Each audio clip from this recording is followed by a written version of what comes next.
Assalamualaikum warahmatullahi wabarakatuh. Di sini kami dari kelompok 7 akan mempresentasikan tugas kelompok yang sudah kami buat. Kami mendapatkan tugas kelompok untuk menjelaskan tentang teknik analisis, yaitu teknik repertory grid dan domain analis. Langsung saja, sebelum kita mulai, izinkan saya memperkenalkan diri terlebih dahulu. Jadi di kelompok saya ada 5 orang istimewa, yaitu saya sendiri Indra Mawan Ciputra A11 2022 146 lalu ada Mas Fadil Firmansyah dengan NIM A11 2022 14560, Mas Muhammad Eliza Alfaruk, Mas Angga Nur Wahyu Utomo, dan Mas Muhammad Ramdhani Indrayana Putra.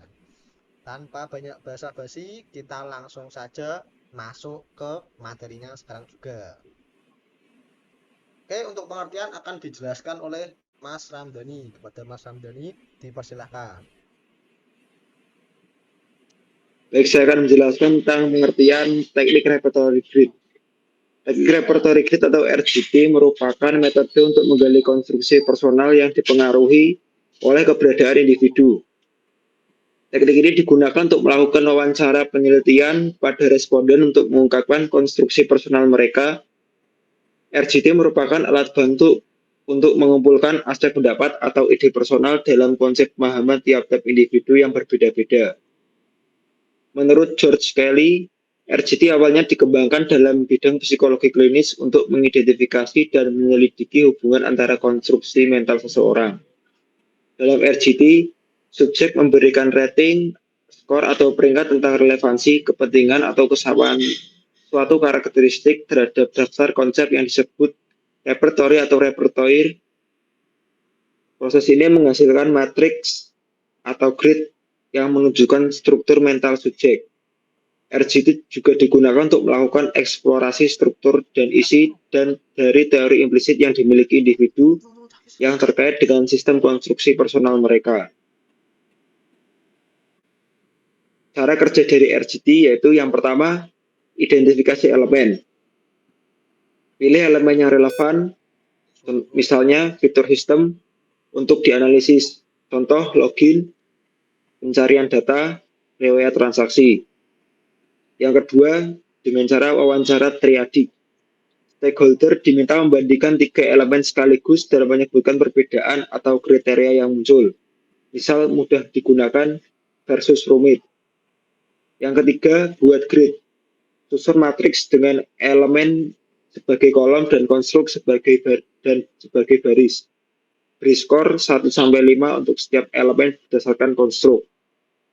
Yang keempat, analisis grid. Gunakan statistik atau analisis klaster untuk mengidentifikasi pola prioritas stakeholder. Baik, Mas Muhammad Ramdhani yang sudah menjelaskan pengertian dan contoh. Saya akan melanjutkan untuk menjelaskan tentang contoh penerapan repertory grid. Jadi, misalkan kita akan melakukan sebuah pengembangan aplikasi e-learning, misalkan saja analoginya kita akan melakukan teknik repertory grid dari pengembangan aplikasi e-learning ini. Tentunya kita akan melakukan wawancara di sekolah. Maka dari itu, yang pertama dilakukan adalah identifikasi. Seperti yang tadi dijelaskan oleh Mas Ramdhani, kita harus mengidentifikasi terlebih dahulu elemen-elemen yang akan kita lakukan wawancara kepada stakeholder. Kita misalkan memilih elemennya seperti forum diskusi, video pembelajaran, dan kuis interaktif. Lalu konstruknya seperti apa? Nah, misalkan kita setelah mengidentifikasi elemen, tahapan kedua tadi kan ada wawancara. Nah, kita akan wawancara kepada stakeholder, yang berarti orang yang mempunyai kepentingan atau pengguna yang akan menjadi pengguna untuk aplikasi e-learning ini. Berarti kalau misalkan di sekolah, kita akan melakukan wawancara kepada guru, pada siswa, dan kepada orang-orang lain yang mempunyai kepentingan atau orang-orang lain yang akan menggunakan aplikasi e-learning ini. Lalu konstruknya apa? Ya, meningkatkan pemahaman dan membosankan. Lalu akses cepat versus akses lambat. Maksudnya ini seperti apa? Misalkan kita kan punya 3 elemen, forum diskusi, video pembelajaran, kuis interaktif. Nah, di forum diskusi ini nanti kita akan mewawancarai ke mereka. Ketika mereka menggunakan aplikasi ini, fitur forum diskusi ini menurut mereka meningkatkan pemahaman mereka atau membosankan. Nah, maka dari itu ketika kita sudah melakukan wawancara, kita meminta mereka untuk memberikan skor terhadap penilaian dari elemen-elemen yang kita berikan kepada mereka. Misalkan ketika kita memberikan forum diskusi, mereka memberi nilai untuk meningkatkan pemahaman itu 5. Tapi mereka memberikan skor kepada membosankan itu ada 2. Oh, berarti forum diskusi ini sangat membantu mereka meningkatkan pemahaman walaupun ada skor untuk membosankan. Lalu ada akses cepat dan melambat. Nah, hasilnya apa? Hasilnya misalkan kuis interaktif mendapatkan skor tinggi pada konstruk meningkatkan pemahaman, tetapi rendah pada akses cepat. Maksudnya gimana? Nah, ketika kita memberikan wawancara kepada mereka tentang kuis interaktif, kita mencoba supaya mereka menggunakan fitur kuis interaktif ini pada aplikasi e-learning yang kita kembangkan. Loh, banyak stakeholder yang memberikan skor untuk kuis interaktif ini skor yang tinggi untuk meningkatkan pemahaman, tapi mereka juga memberikan skor yang rendah terhadap akses cepat. Oh, berarti apa? Oh, berarti kuis interaktif ini meningkatkan pemahaman mereka, tapi aksesnya kurang cepat atau bisa dikatakan akses lambat. Nah, data seperti itu bisa digunakan oleh pengembang atau oleh orang yang membuat aplikasi e-learning ini untuk lebih memperbaiki aplikasi yang mereka buat. Repertory Grid membantu dalam memahami bagaimana pengguna menilai berbagai elemen dalam aplikasi e-learning. Dari contoh ini, kita dapat melihat bahwa kuis interaktif sangat efektif untuk pemahaman, tetapi memiliki tantangan dalam akses stabilitas. Karena ketika sudah melakukan wawancara, banyak yang mengatakan atau setelah wawancara mereka memberi skor, oh ternyata skor mereka rendah untuk akses cepat pada kuis interaktif ini. Nah, berarti pengembang harus memikirkan ide supaya aksesnya bisa cepat atau tantangan mereka adalah dalam akses stabilitas mereka. Hal ini dapat digunakan untuk mengembangkan strategi perbaikan dalam desain e-learning. Begitu juga untuk fitur-fitur lainnya seperti video pembelajaran, forum diskusi. Kita lihat skor yang kita dapatkan. Skornya itu tinggi di mana, rendah di mana. Nah, ketika nilai rendah itu kita gunakan untuk melakukan evaluasi dalam pembuatan fitur-fitur lainnya. Kurang lebih seperti itu. Bisa dilanjut, Mas Fadil. Nah, lalu tentunya setiap teknik memiliki kelebihan dan kekurangan masing-masing. Kelebihan dari repertory grid ini adalah membuka persepsi tersembunyi stakeholder dan mengatasi bias komunikasi. Nah, ketika kita melakukan sebuah wawancara, tentunya wawancara yang mendalam tentang teknik repertory grid ini, jadi kita tahu persepsi setiap stakeholder atau setiap seseorang, persepsi tersembunyi mereka. Karena kita melakukan wawancara dan kita meminta mereka untuk memberikan skor terhadap hasil wawancara kita terhadap fitur-fitur yang kita berikan. Tapi juga memiliki kekurangan, diantaranya adalah membutuhkan waktu untuk wawancara mendalam dan analisis data.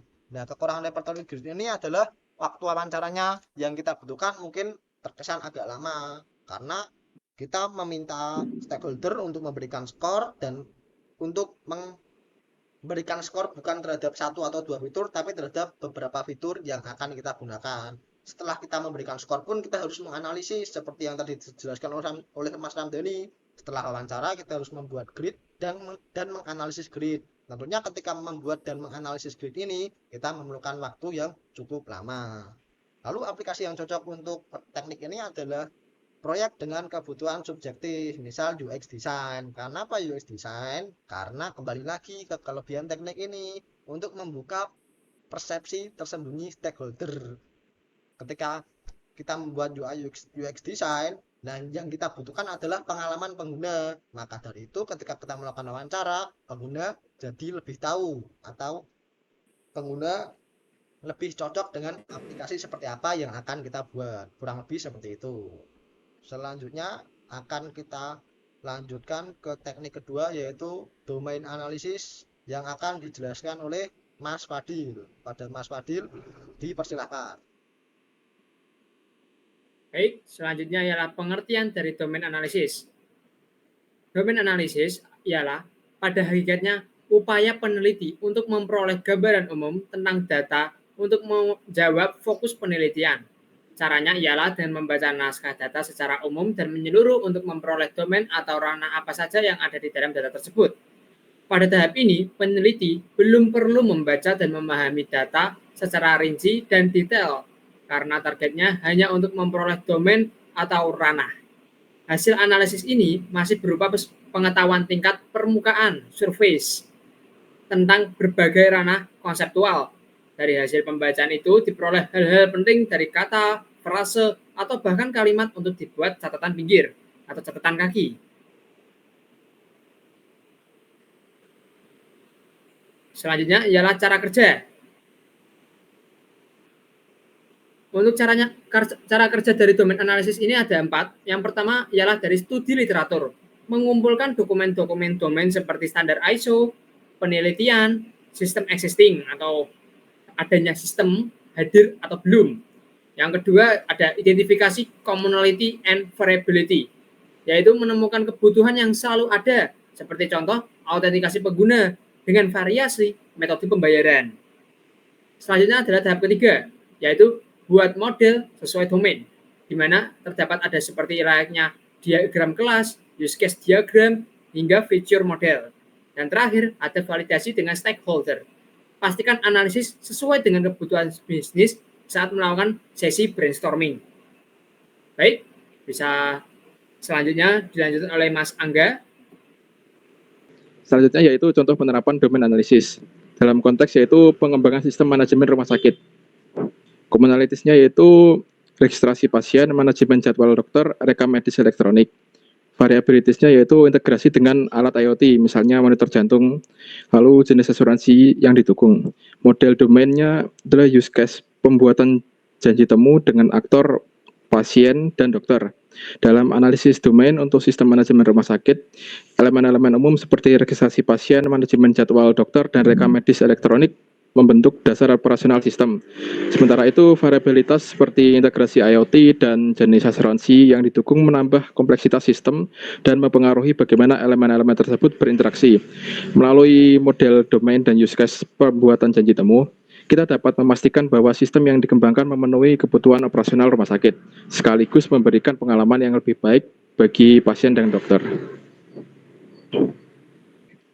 Kesimpulannya yaitu untuk kelebihan meminimalkan redundansi kebutuhan dan mendukung pengembangan produk berbasis platform.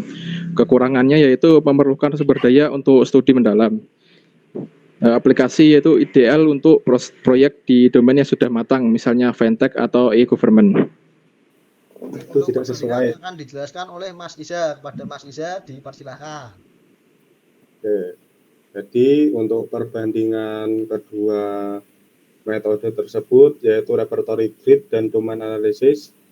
Jadi dua teknik ini saling melengkapi dalam analisis kebutuhan. Untuk repertory grid cocok untuk memahami kebutuhan spesifik stakeholder, terutama saat mereka kesulitan mengartikulasikannya. Kemudian sedangkan domain analysis berfungsi sebagai fondasi untuk mengidentifikasi kebutuhan yang lebih generik dalam proyek dengan kompleksitas domain tinggi.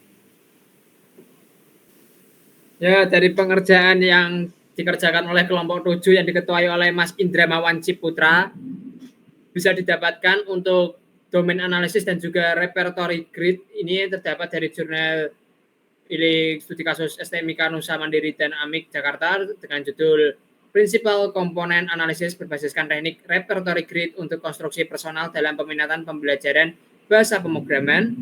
Dan selanjutnya dari domain analisis dari Elephant Approach, traditional as well as innovative. Ya, ini juga ada lagi for use untuk domain analisis sebagai for reusable software component milik dari jurnal Arandra tahun keluaran 2016.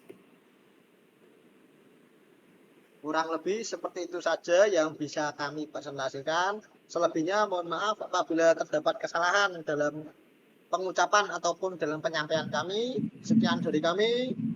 Wassalamualaikum warahmatullahi wabarakatuh. Waalaikumsalam Waalaikumsalam warahmatullahi wabarakatuh. warahmatullahi wabarakatuh.